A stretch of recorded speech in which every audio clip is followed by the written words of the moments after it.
6h49 sur Europe 1, vous écoutez Mathieu Béliard et c'est la revue de presse internationale. Notre réseau de correspondants sur tous les continents, l'information telle qu'elle est vécue à l'étranger. Ce matin, nous partons pour le Nigeria où se trouve François Hume. Bonjour François. Bonjour Mathieu. Qu'est-ce qui fait la une chez vous ? La presse nigériane parle de la recrudescence des kidnappings, ceux du groupe terroriste Boko Haram au nord du pays.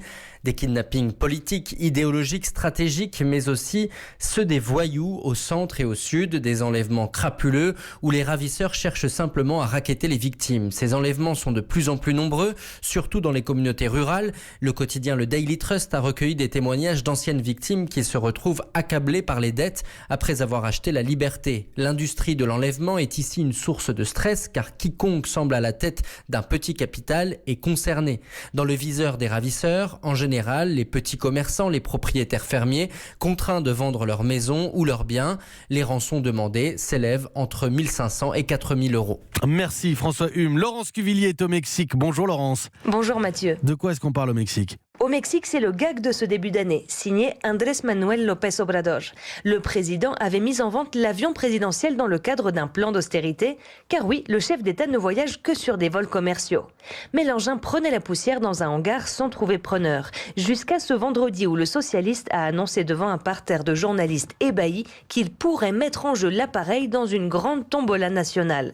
Et oui, au tabac du coin, on pourrait acheter un ticket d'une valeur de 25 € et être l'heureux gagnant d'un Boeing 747 en espérant qu'il tienne dans le garage.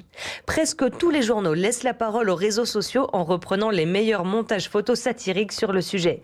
Mais le journal en ligne Sin Embargo observe « Ça vous semble donc ridicule de soumettre un avion à une tombola, mais ça vous avait paru tout à fait normal que l'ancien président ait acheté un avion de 220 millions de dollars dans un pays où plus de 52 millions de personnes vivent sous le seuil de pauvreté ?» Et soudain, en tant que lecteur, on rit un peu moins fort. Merci Laurence Cuvillier. Johanna Chabas à Londres pour Europe 1. Bonjour Johanna. Bonjour Mathieu. Qu'est-ce qui fait la une chez vous ? Eh bien, pour reprendre les mots du Daily Mail, c'est l'incroyable attaque du père de Meghan Markle sur le couple princier. Dans un futur documentaire de Channel 5 dont des extraits ont fuité, Thomas Markle réagit à la décision d'Harry et de Meghan de renoncer à leur titre et il ne mâche pas ses mots. « Ce n'est pas la fille que j'ai élevée, Harry et Meghan dévalorisent la royauté », cite The Sun. Faisant référence à une chaîne de supermarchés à bas prix, le père dit que le couple transforme la famille royale en Walmart avec une couronne dessus. Sky News rappelle que Thomas Markle et sa fille sont en froid depuis des années et que le père Markle pourrait même témoigner contre sa fille dans un procès qu'elle mène contre un tabloïd. En tout cas, les Britanniques sont loin d'en avoir fini avec le feuilleton du Mexique. Non, très clairement, ils sont loin d'en avoir fini. Johanna Chabas, merci beaucoup. Et par ailleurs, je voudrais vous faire écouter la voix du prince Harry qui a déclaré hier soir avoir pris la décision de se mettre en retrait de la monarchie britannique.